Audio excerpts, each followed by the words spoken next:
Rezai asema Iran itajiondoa katika mkataba wa kuzuia silaha za nyuklia iwapo itashambuliwa tena. Iran imetoa onyo kali kwa Marekani ikisema kuwa itajiondoa kwenye mkataba wa kuzuia usambazaji wa silaha za nyuklia ikiwa Marekani itaanzisha tena mashambulizi dhidi yake. Akizungumza kwenye hafla ya kuwakumbuka mashahidi wa vita vya hivi karibuni vya kichokozi vilivyoanzishwa na Marekani na utawala wa Israeli dhidi ya Jamhuri ya Kiislamu ya Iran, Meja Jenerali Mohsen Rezai, mshauri mwandamizi wa kiongozi muadhamu wa mapinduzi ya Kiislamu, amesisitiza kuwa mpango wa nishati ya nyuklia wa Teherani ni wa amani na uko chini ya uangalizi wa mara kwa mara wa wakala wa kimataifa wa nishati ya atomic. Rezai, ambaye ni kamanda wa zamani wa jeshi la walinzi wa mapinduzi ya Kiislamu, ameongeza kuwa chini ya mwongozo wa kiongozi muadhamu, timu ya mazungumzo ya Iran imeweka msimamo thabiti wa Marekani kuwa haitarudi nyuma hata kidogo katika haki zake za kimsingi za nyuklia. Ameendelea kwa kuionya Marekani kuwa mkiingia katika Ghuba ya Uajemi, kwanza kabisa tutatoa jibu kali lenye maumivu na ambalo halijawahi kushuhudiwa, na tutavunja mzingiro wa baharini, majini. Kisha amesema, lakini muhimu zaidi, tunaweza kujiondoa kwenye NPT. Je, mnafahamu nini kitawakumba iwapo tutachukua hatua hiyo? Hivyo basi, msijitumbukize kwenye kifo.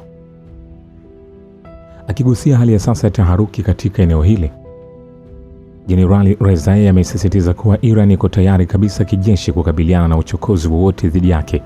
Amesema kuwa jeshi la wanamaji la IRGC ndilo linalosimamia lango la Hormuz ili kuzuia hujuma na ukosefu wa usalama katika Ghuba ya Uajemi, kwa kusajili na kutambua vyombo vya baharini vinavyopita kwenye njia hiyo muhimu ya biashara huru. Ametoa onyo kwa rais wa Marekani Donald Trump na utawala wake kwamba vita vitaishia katika lango la Hormuz pekee, bali vitaenea hadi bahari ya Sham, mlango Bab el-Mandab na bahari ya Hindi iwapo wataingia katika Ghuba ya Uajemi. Iran ilifunga njia ya bahari ya Hormuz kwa maadui zake na washirika wao kufuatia uchokozi wa Marekani na Israeli. Mamlaka ya Iran ilianza kutekeleza udhibiti mkali zaidi mwezi uliopita baada ya Donald Trump kutangaza vizuizi vinavyolenga meli na bandari za Iran. Iran inasema hatua za Marekani ni ukiukwaji wa makubaliano ya usitishaji vita iliyosimamiwa na Pakistani ambayo yalianza kutekelezwa tarehe 8 Aprili na baadaye kuongezwa muda wake na Washington kwa upande mmoja. Licha ya vizuizi hivyo vya Marekani, shughuli za usafirishaji wa mafuta ghafi yanayohusishwa na Iran zinaonekana kuendelea. Hayo yakiendelea, rais wa Marekani Donald Trump amesema kuwa mazungumzo yanaendelea kwa utaratibu na kwa njia yenye kujenga, na kusisitiza kuwa hana haraka ya kufikia makubaliano ya kuvimaliza vita baina yake na Iran. Trump amesema siku ya Jumapili kupitia mtandao wa Trust Social kwamba licha ya mazungumzo hayo kuendelea, lakini hana haraka kufikia makubaliano na kuwaagiza wapatanishi wa Marekani kutokimbilia kufikia makubaliano kwa kuwa bado wana muda. Amesema hayo huku maafisa wa Iran wakieleza kwamba bado kuna vizingiti vikubwa vinavyopaswa kutafutiwa majibu, na hususan suala la mali za Iran zinazozuiliwa kwenye mataifa mengine ambazo Teherani inataka ziachiliwe. Vilevile, rais wa Iran Masoud Pezeshkian amesema Jamhuri ya Kiislamu iko tayari kuihakikishia jamii ya kimataifa kwamba haifuatilii silaha za nyuklia. Akizungumza Jumapili alipotembelea shirika la utangazaji la Jamhuri ya Kiislamu ya Iran, Rais Pezeshkian amesema Teherani bado inafungamana na diplomasia na utulivu wa kikanda. Rais amesema kwamba Israeli si Iran ndio chanzo kikuu cha vita na ukosefu wa usalama katika Asia Magharibi.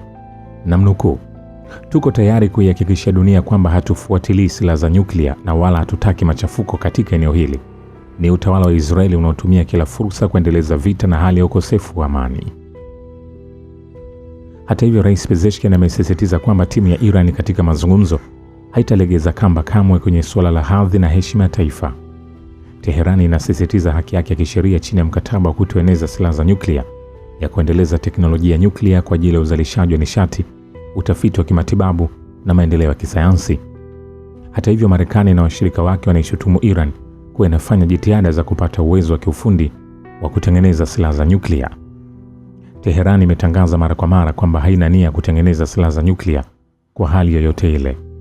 Matamshi ya Rais Pezeshkian yanakuja huku Iran na Marekani zikiripotiwa kukaribia kukamilisha mkataba wa makubaliano wenye vipengele 14 unaolenga kukomesha vita vya kulazimishwa na kupunguza mvutano kwenye eneo la magharibi mwa Asia. Sasa tutazame sababu za kuongezeka mgawanyiko barani Ulaya kuhusu utawala wa Kizayuni. Mbali na maoni ya wananchi, baadhi ya wabunge wa bunge la Ulaya pia wameutaka Umoja wa Ulaya uchukue hatua kali dhidi ya utawala wa Kizayuni wa Israeli na viongozi wake. Ni wazi kuwa Umoja wa Ulaya hauna sera thabiti kuhusu utawala wa Kizayuni. Baadhi ya nchi zinaendelea kuunga mkono jinai za utawala huo ghasibu, huku nyingine zikitaka hatua kali zichukuliwe dhidi ya jinai zake. Hivi karibuni Jose Manuel Alvarez, waziri wa mambo ya nje wa Hispania, alisema Itamar Ben-Gvir, waziri wa usalama wa ndani wa Israeli, amepigwa marufuku kuingia Hispania. Waziri wa mambo ya nje wa Ufaransa pia alisema ataungana na mwenzake wa Italia katika kutoa wito kwa Umoja wa Ulaya umwekee vikwazo Ben-Gvir, waziri wa usalama wa ndani wa Israeli, na kumpiga marufuku kuingia katika nchi za Ulaya. Wabunge kadhaa wa bunge la Ulaya pia wameutaka umoja huo uwekee vikwazo utawala wa Kizayuni, na wakati huo huo kukosoa kimya cha umoja huo kuhusu jinai zinazofanywa na utawala huo wa kigaidi dhidi ya Palestina, mataifa ya eneo na wanaharakati wa misaada ya kibinadamu. Swali ni je, ni sababu gani zimepelekea kuongezeka mgawanyiko barani Ulaya kuhusiana na utawala wa Kizayuni? Hatua za kinyama za Israeli dhidi ya wanaharakati wanaozuiliwa kwenye msafara wa meli za kimataifa za As-Samud kuelekea Gaza zinaonekana kuibua mpasuko kati ya nchi hizo. Siku ya Jumatano, Itamar Ben-Gvir alichapisha video kwenye mitandao ya kijamii iliyomwonyesha kikejeli na kuwarushia matusi wanaharakati wanaoiunga mkono Palestina, ambao walikuwa wamefungwa pingu na kulazimishwa kupiga magoti na kushikiliwa katika maji ya kimataifa baada ya kukamatwa na majeshi ya Israeli. Waziri wa mambo ya nje wa Hispania ametaja mambo aliyowatendea waziri huyo wa Israeli wanaharakati wanaozuiliwa kwenye msafara huo wa kimataifa kama sababu kuu ya kumpiga marufuku kuingia Hispania. Waziri wa mambo ya nje wa Ufaransa pia amelaani hatua ya kiharamia ya waziri huyo mbaguzi wa rangi. Jambo jingine muhimu ni kwamba watawala wa Israeli hawajakabiliwa na adhabu yoyote ya kisheria na wamekuwa na kinga ya kuadhibiwa licha kufanya jinai chungu nzima dhidi ya binadamu, jinai za kivita na mauaji ya kimbari dhidi ya watu wa ukanda wa Gaza. Kutokana na kura za turufu za Marekani, Ufaransa na Uingereza katika Baraza la Usalama la Umoja Mataifa, baraza hilo limekuwa likishindwa kupitisha azimio lolote la maana dhidi ya utawala wa Kizayuni. Hali hii na kushindwa jamii ya kimataifa kukabiliana na jinai za utawala wa Kizayuni kumeibua ghadhabu na hasira miongoni mwa raia wa kawaida na wanasiasa huru kimataifa. Barry Andrews, mbunge wa bunge la Ulaya kutoka Ireland, amesema Umoja wa Ulaya unapaswa kumwekea vikwazo mara moja Ben-Gvir na kusimamisha makubaliano ya ushirikiano kati ya umoja huo na Israeli. Je, Berlin na Rome zitaendelea kuzuia hatua ya Umoja wa Ulaya dhidi ya utawala huo hadi lini? Ni wazi kuwa mauaji ya kimbari na uhalifu wa kivita unaendelea kufanywa na utawala huo bila kikomo na bila aibu yoyote. Jambo jingine muhimu ni ubaguzi wa rangi uliokithiri unaofanywa hadharani na serikali ya Netanyahu. Wakati hayo yakiendelea, mkuu wa zamani wa wakala wa kimataifa wa nishati atomic ametangaza kuwa mtu mmoja mwendawazimu alianzisha vita dhidi ya Irani na sasa anatafuta njia ya kujiondoa vitani.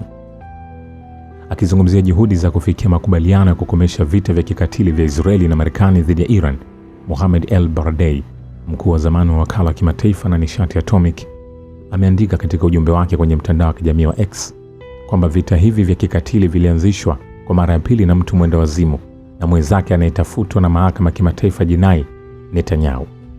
El-Baradei amesisitiza kwamba sasa kiongozi wa vita hivi vya kichokozi anajaribu kutafuta njia ya kujiondoa vitani na anapiga simu kwa serikali za nchi za kikanda ili kujenga hisia kwamba hivi vilikuwa vita vya kikanda kati yao na Iran, huku nchi hizo zikiwa hazijui lolote kuhusu vita hivi hadi pale baadhi ya miale yake itakapozikumba. Nini hasa kitaendelea? Usisahau kusubscribe, kulike na kucomment channel hii. Shukran kwa Babu Kivita. Asante.